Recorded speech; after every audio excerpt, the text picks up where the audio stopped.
90% of the time when I was in school, I was writing love letters. I was thinking about baseball, doing whatever. I wasn't learning. And so, but they're trying to move that model to online. I don't know about you, but if I am not sitting in front of a Zoom meeting for 8 hours a day trying to learn, that's not teaching. You are listening to the Higher Ed Podcast. We uncover the future of higher education, current trends, insights from the sector's brightest, and actionable advice for leaders and executives. Creating impactful universities, well-branded colleges, and best-in-class student experiences. Join us as we redefine the sector one episode at a time.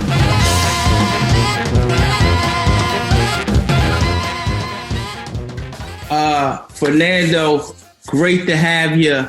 I would love for you to introduce yourself to our audience. Yeah, man. So thanks for having me on the show. I'm Fernando Moreno. I'm currently the COO of a company called Graduate Alliance, where our mission is really to advance student lives. And quite frankly, I was one of these students. I was a troubled youth. Some could say I'm still a troubled youth. So I have a deep passion for that and educating students and educating people in general, right? And trying to help people further their lives. So this is exciting. This topic is very exciting for me to try to help get students back engaged into school and hopefully it gets to the finish line, whatever that may be. Awesome. So I guess could you maybe just unpack attendance recovery, right? What is it? How did you first discover it? And then talk about the passion a bit if you could. Yeah, so attendance recovery is really, if you're looking at the news, with a ton of students that are not engaging into school, some districts have reported as high as, 50% of the students not engaging. And this affects not only higher education, secondary school, but elementary school. And so you name it, the gamut. And so what we looked at is we said, okay, how can we take a systematic and persistent outreach to all of the students with a differentiated treatment strategy based on a couple things. Number one is where they're at, so a triage assessment, what are the risks that they have, and then based on those risks, what are the level of treatment that we need to do in order to get them back engaged. And that's really the tough area. And if you're looking across the country, like I said, regardless of elementary school, high school, middle school, college, that's the key, is how are we getting these students engaged and back into class. Yeah, that's deep. Are there any specific areas where it's more prevalent than it is in other places across the country? Yeah, so I would say, and generally speaking, you may or may not heard. I hadn't heard of it in a while, but the summer slide. So the summer slide equates to, basically the students that have what they've learned in high school or in college or whatever that may be, and what they forget during their next grade, right? So they forget that summer slide. What we're seeing here is a summer slide on steroids, and that typically affects more heavily the, poverty, low poverty, minorities. And so we're seeing that even worse now than ever before, and a couple factors for that, right? So a lot of these students are caregivers themselves. A lot of them do not have, their parents do not have child care, especially with COVID that's going on. So they're not even engaged in school. You're trying to survive. That's not my priority, right? And so sometimes what we're seeing also is going to school gave these students an outlet, right? So maybe that was my only meal that I was able to get. Now that's gone. And so now I'm hungry. I got to take care of my brother and sisters, and yet you want to expect me to concentrate in school? How's that going to work? And so I would say that's a level that we're seeing specifically. But it even goes down to even students that are not in poverty and that are not minorities. Even though my daughter is a minority, it's just funny the distractions that I'm seeing. I'm constantly harping her to get on her schoolwork, and she's just not engaged. There's so many outside influences that are happening. It comes to grades, right? It's a certain grade that these students are having that's causing them to disengage. Or is it difficult courses? Is it lack of, internet? Is it family structure? Like, is there anything that stands out that's causing the engagement more, the disengagement more than another factor? Yeah, good question. So when the COVID first hit, districts were kind of in shock. So both school districts, I would say even higher education, were in shock. And so they took the approach of hold harmless approach. So meaning that, attendance, you weren't going to be dropped for attendance. You can't fail the class. We're going to be very, student-centric. Well, think about that as from a student perspective. If you're not going to go down in grade and there's really no issue as far as, you losing any credit, are you really that engaged? I mean, I'm going to sleep in, right? I mean, so if my grade can only go up, I'll tell you in full transparency, that's all my daughter did. She woke up at noon. And I'm like, what are you doing? It's noon. She's like, well, my grade can't go down. So policies changed dramatically, and that had a big effect, as well as those outside life events. You have to babysit. Well, what comes first? Unfortunately, life comes first for some of these kids, and so that is that's being shown now more than ever before. Right. And so this was amplified by COVID. And then I guess, what part are the parents playing in it, right? Are they able to force engagement, manage engagement, or are they just not present? Yeah. So that's the interesting part. So we take the younger group, so elementary and middle school. You look at some of these surveys, 60% of the middle school students that we spoke with knew how to get a hold of their teacher. So that's 40% of this that do not, right? So you take all of that environment that I just talked about. Then you take parents that are struggling with their own external, issues, and then they've never had to be the homeschool teacher. They've never had to be that parent. I certainly haven't done Algebra 2 in a long time. And then you take the teachers themselves. Most of them have not taught online. And so all of those working together have created this perfect storm for, oh my God, what do I do? And what we're seeing is almost people are frozen in fear. They're like, well, I don't even know what to do, so I'm just going to wait and hope it gets better. And, that's a problem. And so some districts and some schools have risen to the occasion. I think where you're going to start seeing some of the for-profits, some of the charter schools that have done this, and that this is nothing new to them, right? They know how to do online. They're going to start seeing a big, dramatic increase in enrollment. I think K-12, the corporation came out and said recently that they're looking to hire over 3,000 teachers because of how many students are moving from their school district. And part of the move is the uncertainty and also some of the antiquated policies. Give me an example. Policies, just to go back a little bit, elementary school, high school, middle school have all been based off of seat time. So that means my butt and seat.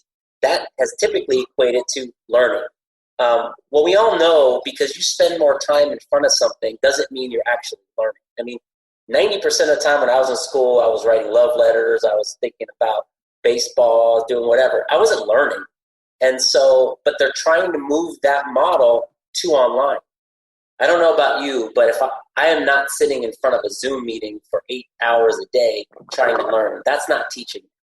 And so the companies and the schools that are going to win are the ones that are going to be able to be innovative, meet the student what they're at, and move more to a competency-based model so that you just demonstrate what the student needs to know and move on.